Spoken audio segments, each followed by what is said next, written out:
Kita akan masuk ke materi berikutnya. Ini tentang modeling. Teman-teman, sukses meninggalkan jejak. Maka gambarnya ini ada jejak-jejaknya nih, gitu.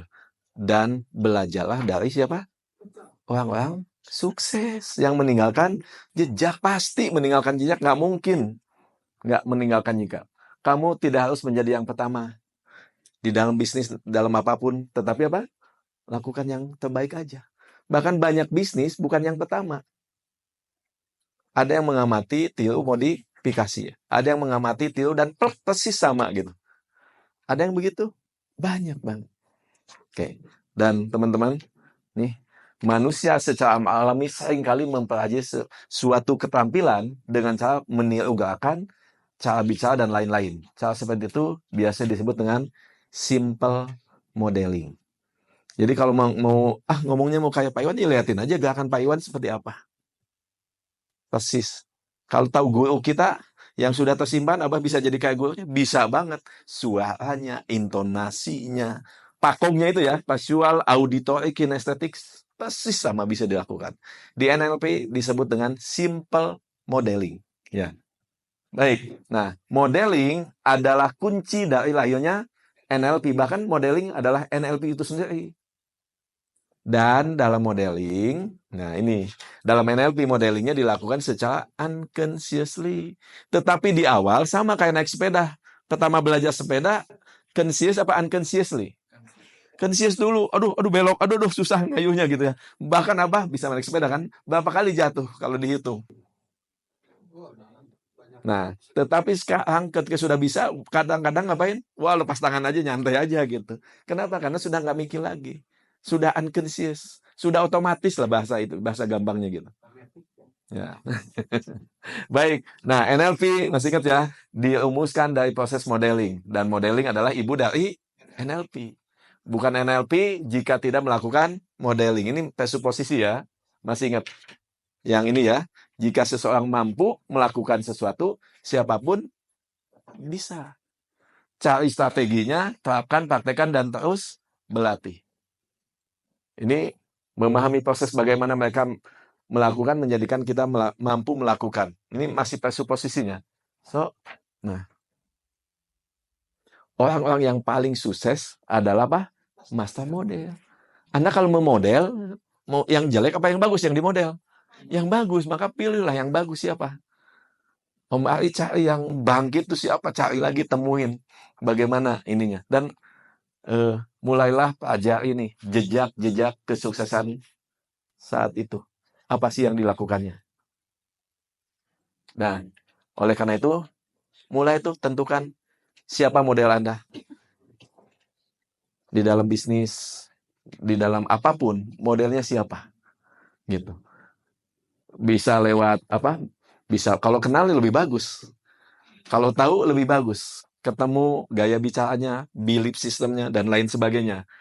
Kalau enggak ya lewat video. Kalau Anda dari luar negeri, liatin, oh ngomongnya gitu. Oh lihat ininya, gayanya, dan lain sebagainya.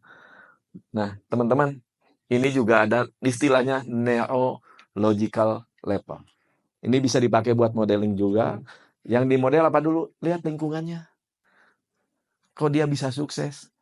Perhatikan lingkungannya dia. Lingkungannya siapa? Pasangannya, anak-anaknya gimana sih dia? Lingkungan apa? Yang lebih luas lagi tetangga berarti. Sehingga kalau kita memodel, maka kita pun harus memodel juga menciptakan lingkungan seperti itu.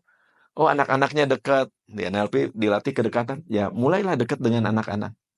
Yang kedua, perilakunya gimana sih? Behaviornya gimana sih? Kebiasaan-kebiasaannya tuh gimana tuh? Oh, dia baca bukunya aja 10 setiap hari. Kalau yang marketing ya, oh kok bisa jadi sukses marketing? Emang dia kebiasaannya gimana? Oh, ternyata setiap hari dia menelponin orang 100 kali. Dari 100 itu 50% deal gitu. Sedangkan kita nelponnya juga 10 aja males-malesan. Gimana mau sukses? Itu modeling. Kebiasaan-kebiasaan di model. Bangun paginya gimana? Baca bukunya gimana? Sering ikut pelatihan atau tidak? Itu kan kebiasaan. Nah, yang naik ke atas capability dan skill. Kemampuannya seperti apa sih? Kapasitasnya gimana? Skillnya gimana? Ketika kita memodel, maka kita mulai ngapain? Mulai tuh mengikuti yang positif yang tadi itu. Oh, bisnisnya gimana? Oh, kemampuan bicaranya gimana? Oh, kemampuan menenangkan dirinya gimana? Sabarnya gimana gitu. Melatih kesabarannya gimana? Tenang menghadapi anak-anak gimana? Bagaimana bangkitnya dia dengan keyakinannya dia. Nah, barulah naik ke belief dan value. Ini keyakinan. Kalau tadi kemampuan, kapabilitas. Dia kalau yang tadi dia tuh baskom, kalau baskom segede apa gitu. Baskomnya segede gini atau baskomnya yang gede banget gitu sehingga nampung luar biasa sekali, skillnya luar biasa. Nah, sekarang belief keyakinannya seperti apa? Tentu Abah lebih mengenal guru Abah keyakinannya seperti apa. Nilai-nilainya.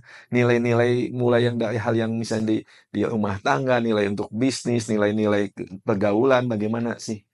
Gitu. Dan yang terakhir, identity. Identitasnya apa? Aku self image-nya. Aku tuh siapa sih? Gitu. Kalau dia ngomong aku tuh orang yang senang berbagi, maka kita juga, oh saya senang berbagi, bahkan kalau perlu dinaikin. Aku tuh orang yang gigih, boleh. Aku tuh yang, kalau mau omai, aku itu orang yang pantang menyerah. Selama napas masih berhembus, jantung masih berdetak, masih hidup seperti saat ini, tidak ada kata menyerah dalam kamus hidup aku. Nah, itu identitas tuh, gitu. Oke, siap. Nah, sebentar saja, saya ingin Anda tuliskan 1, 2, atau 3. Siapa yang ingin Anda model? Boleh di rumah. Rumah berarti kan orang tua, ayah kita, ibu kita, paman, bibi kita. Kalau nggak ada, ke tetangga. Kalau nggak ada, guru. Kalau nggak ada, lebih luas lagi. Modelnya boleh nggak? Di luar negeri boleh aja. Bahkan model yang sudah meninggal pun boleh. Kenapa? Karena yang sudah meninggal juga meninggalkan apa? Jejak-jejak. Ada, kalau sekarang mungkin ada YouTube-nya, ada ininya, dan lain sebagainya. Kalau nggak ada tulisannya. Dengan membaca tulisannya, bukunya, kita jadi tahu. Gitu. Baik.